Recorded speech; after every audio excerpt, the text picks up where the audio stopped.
The death of Charlie Kirk was always going to be a powder keg, a prominent figure, a lightning rod of conservative thought, gunned down in broad daylight. The official narrative, a troubled young man named Tyler Robinson, a history of mental illness, a tragic act of violence. Case closed, right? Not even close. Because when Candace Owens enters the chat, the game changes. From the moment the news broke, something felt off. The speed of the investigation, the airtight narrative presented by the FBI, it all seemed too clean, too convenient. And then there was Erika Kirk, Charlie's widow. Her carefully crafted image of grief, the tearful speeches, the seemingly effortless transition back into the public eye. It rubbed a lot of people the wrong way. Was it grief or was it performance? Candace Owens, never one to shy away from controversy, didn't hesitate to voice her doubts. She started digging, pulling at loose threads, and what she uncovered painted a far more sinister picture. A picture of political pressure, of powerful donors, and a conspiracy that reached the highest levels. The first crack in the official story came with Tyler Robinson himself. Candace claimed, citing verified but unnamed sources,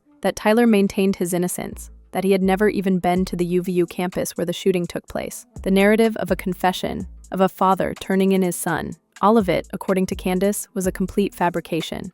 She went so far as to allege that the federal government was lying about nearly everything, except for the fact that it was Tyler's gun. A crucial detail, but one that, in Candace's telling, served only to mask a deeper, more disturbing truth. Then came the motive, or rather, the alleged motive. Candace released a bombshell, a group chat from just days before Charlie's death, revealing the immense pressure he was under from Jewish donors who demanded he cancel Tucker Carlson. Charlie, defiant to the end, refused, stating he would not be bullied and was considering inviting Candace onto his show. The implication was clear. Charlie's unwavering stance on Israel had made him a target. The reactions were immediate and explosive. Accusations of anti-Semitism flew, but Candace stood her ground, insisting she was simply revealing the truth, regardless of where it led. She even called out those within Charlie's circle, those who had remained silent about the pressure he faced, suggesting they were now beholden to the same powerful interests that had allegedly silenced Charlie. But the most damning piece of evidence, perhaps, was the video footage Candace unearthed. Two men, appearing mere minutes after the shooting, tampering with the crime scene, moving Charlie's chair, taking down the camera that was directly behind his head, potentially removing the SIM card. It was a blatant violation of protocol, and it raised a chilling question. Who were these men, and what were they trying to hide? Candace didn't stop there. Challenged the FBI's version of the shooting itself, claiming that Charlie was shot at close range, not from the rooftop, as authorities had stated. She alleged there was no exit wound, a crucial detail that contradicted the official narrative and raised further questions about the shooter's identity and motives. As Candace's investigation gained momentum, the stakes grew higher.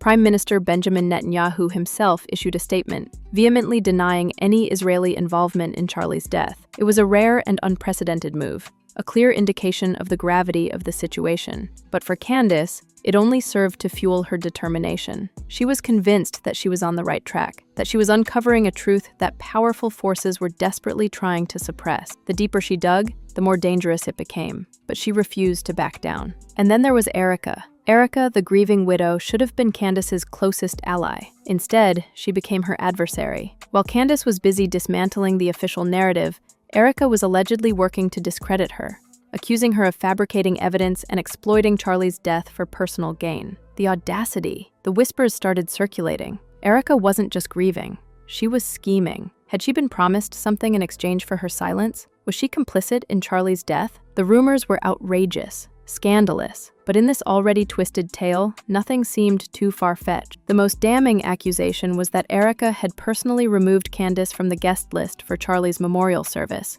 a calculated move, designed to silence Candace and control the narrative. And then there was the alleged gag order, slapped on Candace just as her investigation was gaining steam. Word on the street was that Erika had a hand in that too. But why? Why would Erika actively work against the pursuit of justice for her own husband? The answer, according to some, was simple. She knew more than she was letting on. Some even whispered that she knew Charlie was going to be taken out, and may have even helped it happen. A shocking claim, but one that resonated with those who had already questioned her sincerity. The contrast between Candace and Erika couldn't have been more stark. Candace, the relentless truth seeker, risking everything to expose the conspiracy. Erika, the grieving widow, seemingly more concerned with protecting her image and securing her future. One woman was fighting for justice. The other, it seemed, was fighting for something else entirely. Erika's public appearances only fueled the suspicion. Her speech at the convention, the crocodile tears, the awkward interaction with Donald Trump. It all felt staged, artificial. And then there was her rapid return to television and podcasting, just days after her husband's death. Was she really grieving? Or was she simply seizing an opportunity? Her attempts to distance herself from anything even remotely resembling grief were bizarre. One moment she was squeezing tears out on stage. The next she was giggling about new podcast episodes. The tonal whiplash was jarring. She went from forgiving her husband's killer to declaring that she wouldn't be tweeting as if she were Charlie, calling anyone who did tone deaf and really disturbing. It was all so off. The internet exploded with theories and accusations. People dissected her every word, her every gesture, searching for clues. Was she a grieving widow or a master manipulator? Was she a victim or a villain? The answer, it seemed, was buried deep, beneath layers of lies, deceit,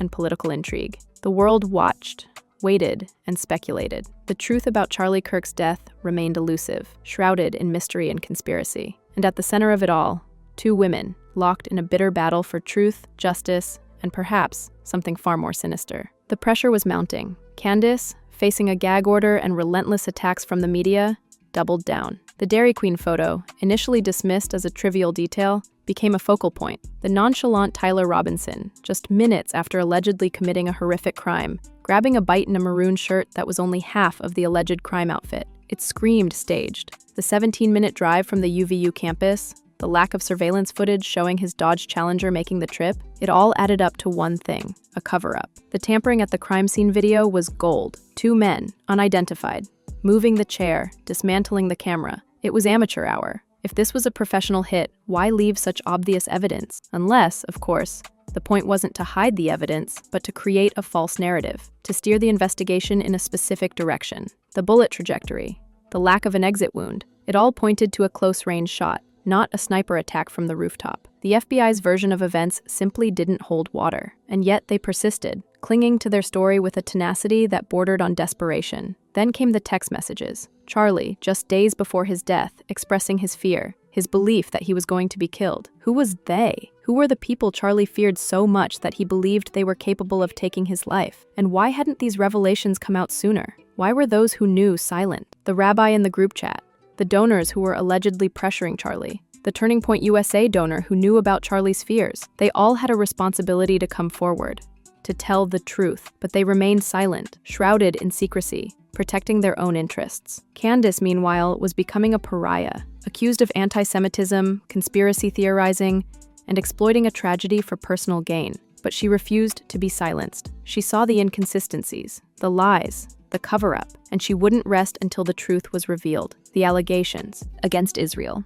whether true or not, were a dangerous game. To accuse a foreign government of orchestrating the assassination of an American citizen was an act of war, or at least a declaration of ideological warfare. But Candace, fueled by her unwavering belief in justice, was willing to take that risk. Erika's silence was deafening. As Candace battled the media, the FBI, and even the Prime Minister of Israel, Erika remained on the sidelines, offering only criticism and accusations. It was a betrayal, a slap in the face to those who believed in Charlie and wanted to see his killers brought to justice. The rumor that Erika had been promised compensation for her silence, while unconfirmed, was a dark cloud hanging over her head. Had she sold out her husband's memory for money? Had she made a deal with the devil? It was a question that many were asking, and one that only Erika could answer. The comment sections exploded with opinions. Some supported Candace, praising her courage and determination. Others condemned her, accusing her of spreading lies and exploiting a tragedy. And then there were those who were simply confused,